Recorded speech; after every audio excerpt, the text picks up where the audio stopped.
Okay, Wildcat. Today we're looking at journal page 46, inverses of quadratic and cubic functions. The four methods to find the inverse f inverse of x of a function. Method 1, graphing.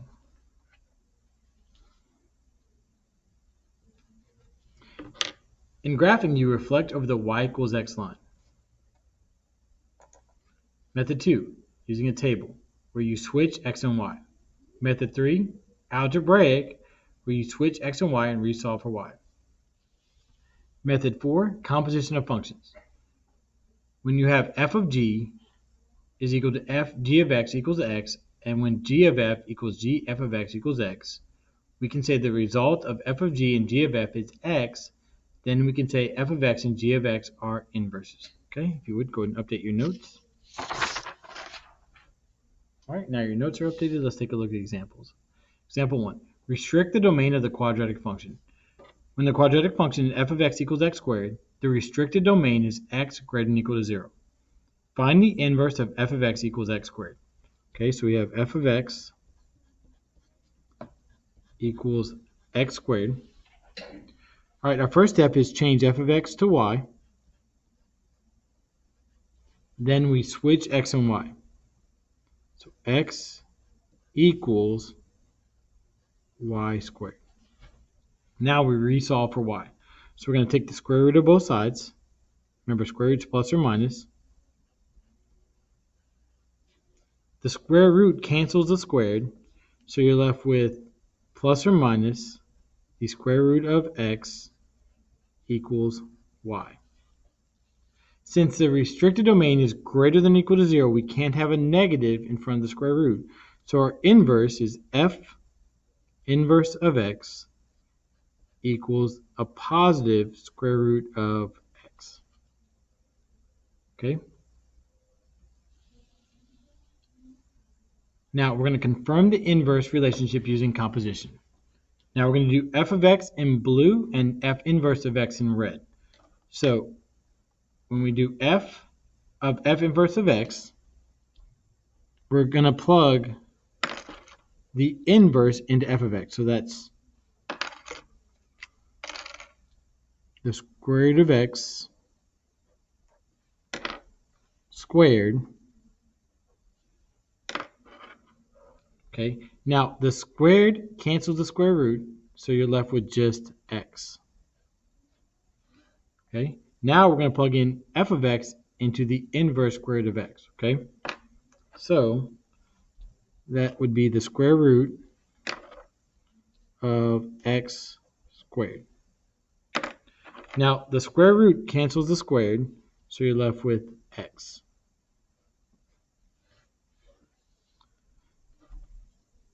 Since f inverse of f of x equals x,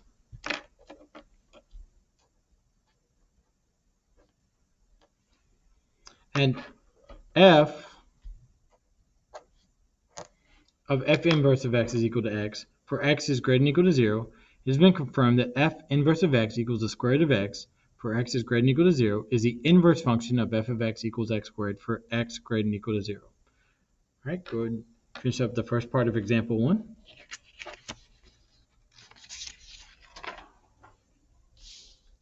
All right, example 1 continued. We're going to graph the function and its inverse. Now, before you graph those, you need to graph f of x equals x. Okay, so let's go ahead and use Desmos for that. And I'm going to use Desmos graphing table. Okay, so function tables Desmos. Don't need this. I'm going to change the function to f of x equals x.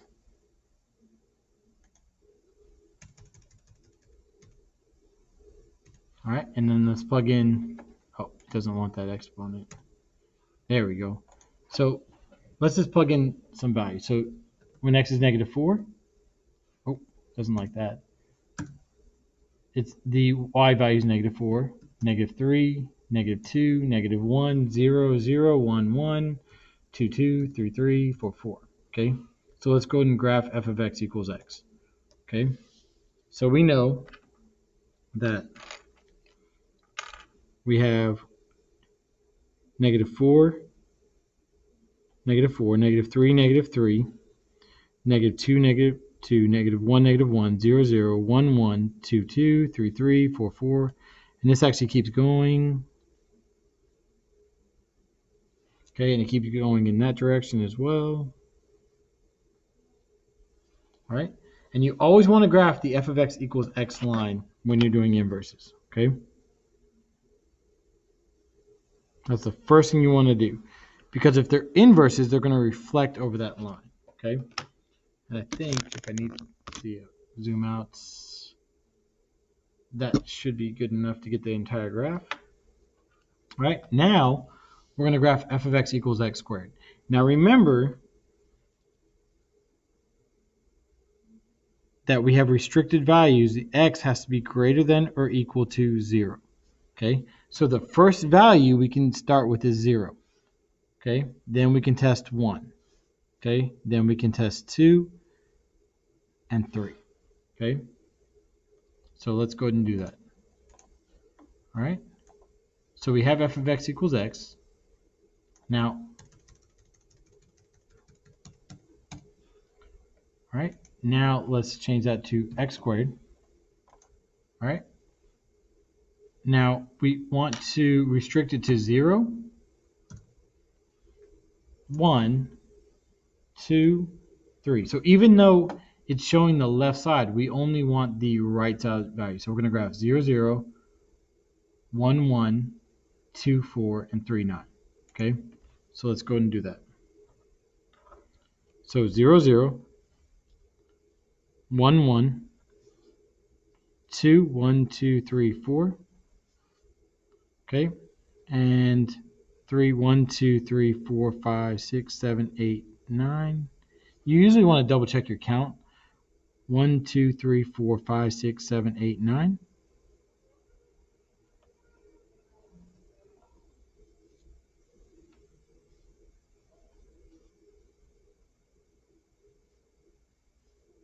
Okay, so now we have f of x equals x squared. Now, if they're inverses, this will reflect over the f of x equals x line. So now we're going to graph f of x, or f inverse of x equals the square root of x. Okay, so now let's come over here,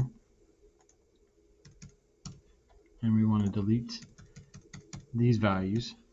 Okay, and let's put in the square root of x.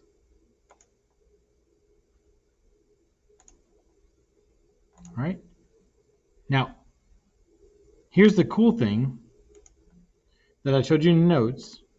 Here we got 0, 0, 1, 1, 2, 4, 3, 9. If they're inverses, and we know they are, all you have to do is switch the x and y values. So now this becomes 0, 1, 4, 9. And you'll see when I plug these in, you'll get 0, 1, 2, 3. So let's do that now. So 0, 1, 4, 9. And you can see our values are 0, 1, 2, 3. 0, 1, 2, 3. So you can see that if they're inverses, then they are, the x and y values switch.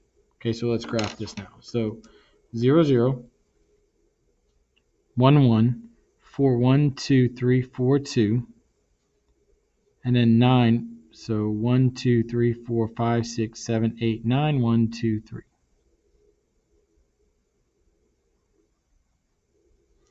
Okay, you can see that they reflect over the f of x equals x line. So in fact, these are inverses. All right, let's take a look at example 2.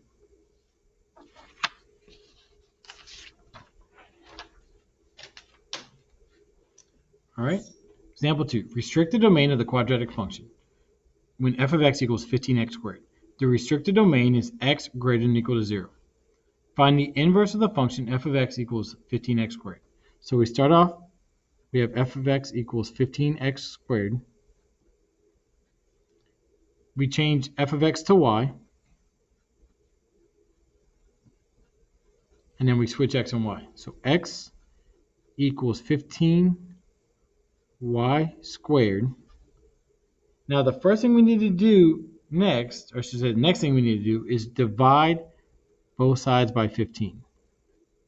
You want to isolate the y first before you take the square root.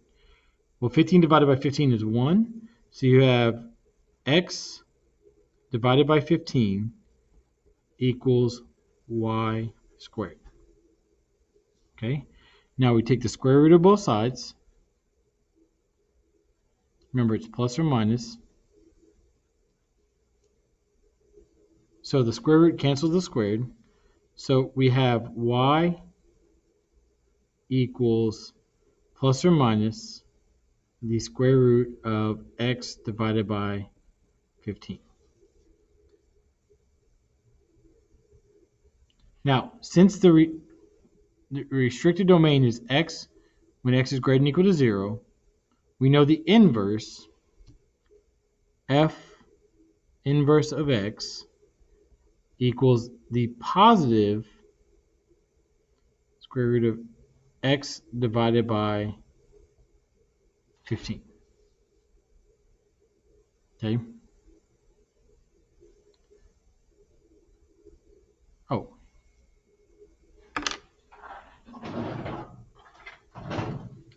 Thought I didn't leave myself space to write that. That's not wrong. I just left myself space to write it right there. The inverse of the quadratic function is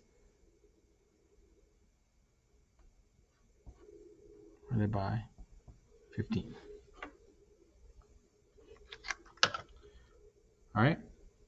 Now, confirm the inverse relationship using compositions. Remember, we're going to do the function in blue and the inverse in red.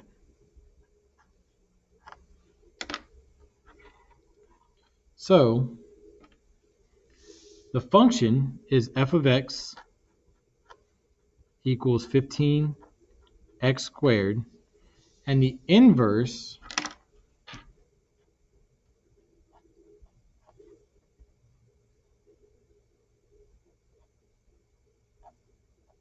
okay, so we're going to substitute this in for the x there. Okay, so we have 15 parentheses the square root of x divided by 15 squared. Okay, now the squared cancels the square root, so you're left with 15 times x divided by 15. Well, that equals 15x divided by 15. Well, we know 15 divided by 15 is 1, so that equals x. Okay, now we're going to substitute the 15x squared in for x into the inverse. So we have the square root of 15x squared divided by 15. Okay, well, first off, 15 divided by 15 is 1. So we have the square root of x squared. Well, the square root cancels the squared, so that equals x. Since f inverse of f of x equals x for x is greater than or equal to 0, and f inverse of x, f of f inverse of x equals x for x is greater than or equal to 0, it has been confirmed that f inverse of x is equal to the square root of x divided by 15 for x is greater than or equal to 0 is the inverse function of f of x equals 15x squared for x is greater than or equal to 0. Okay, go ahead and finish up example 2.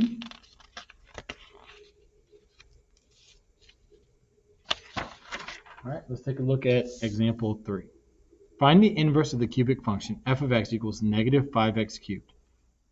Oh, I'm sorry.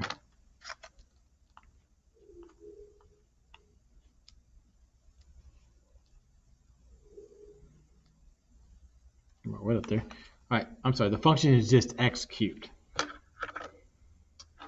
All All right, so first thing, we want to write f of x equals x cubed. All right, then we change f of x to y. And then we switch x and y. So x equals y cubed. Okay, now we're going to take the cube root of both sides. There is no plus or minus when it comes to cube root. Okay, so the cube root cancels the cube. So you have y equals the cube root of x. So the inverse is f inverse of x equals the cube root of x. And there's no restrictions when you're talking about cube and cube root. Okay. Now confirm the inverse relationship using composition. Now remember, f of x equals x cubed,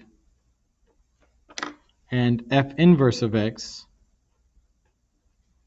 equals the cube root of x. Okay, so here we're going to substitute the inverse into the function. So we have the cube root of x cubed. Well, the cubed cancels the cube root, so you're left with x. Okay, now we're going to substitute the function into the inverse. So we have the cube root of x cubed. Well, the cube root cancels the cube, so you're left with x. Since f inverse of f of x equals x, it has been confirmed that f inverse of x equals the cube root of x is the inverse function of f of x equals x cubed. All right, go ahead and finish up the first part of example 3. All right, now let's take a look at the second part of example 3. So graph the function and its inverse. Now before you graph the function inverse, you want to graph f of x equals x, which we know from example 2 that f of x equals x is 0, 0, 1, 1, 2, 2, 3, 3, 4, 4, 5, 5, 6, 6, 7, 7, 8, 8, 9, 9, 10, 10, and so on the other direction. And you always want to graph this first because if they're inverses, they're going to reflect over the f of x equals x line.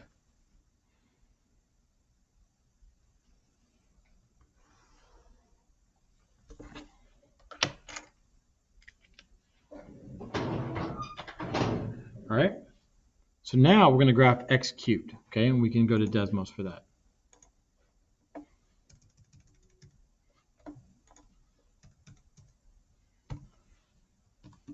Okay, so let's go ahead and put in -2, -1, 0, 1, and 2. Okay, so I'm going to fill that in my table. -2, -8, -1, -1, 0, 0, 1, 1, 2, 8. Okay, so let's go ahead and graph those points. So -2, -1, 2, 3, 4, 5, 6, 7, 8. -1, -1, 0, 0, 1, 1, and 2, 1, 2, 3, 4, 5, 6, 7, 8.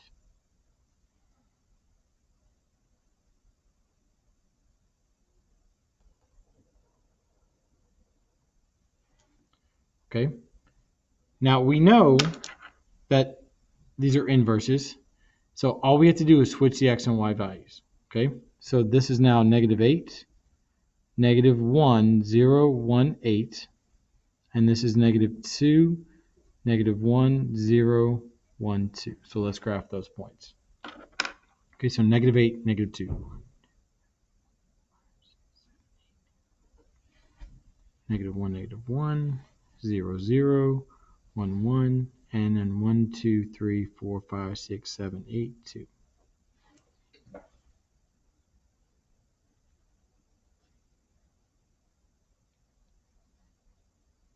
you can see that they reflect over the f of x equals x line, so they're inverses. All right, let's look at example 4.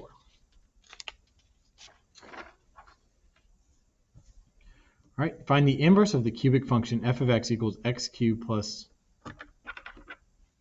8. Okay, so first off, we write it down, and then we change f of x to y. So y equals x cubed plus 8. And then we switch x and y. So x equals y cubed plus 8. And now we resolve for y. So we're going to subtract 8 from both sides. We have x minus 8 equals y cubed. Okay. Now we're going to take the cube root of both sides.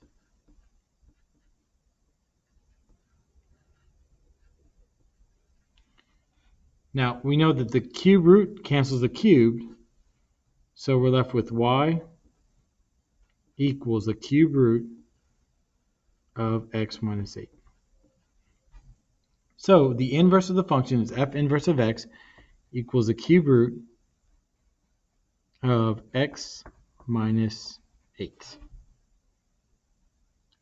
Now we need to confirm the inverse relationship using composition, okay?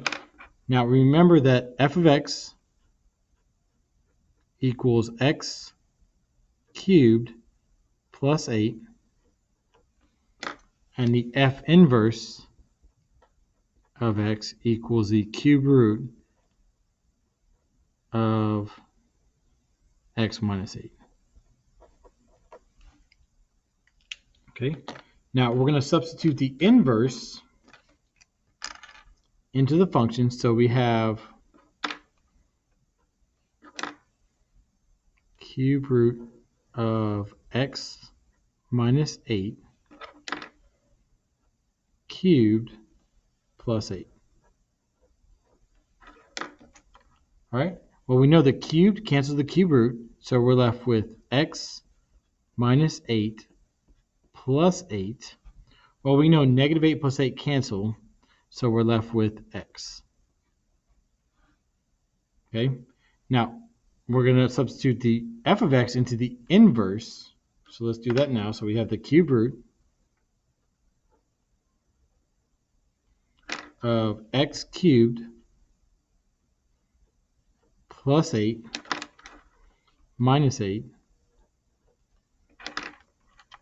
Okay, first things first is the 8 minus 8 cancel. So we're left with the cube root of x cubed, which we know the cube root cancels the cubed, so we're left with x.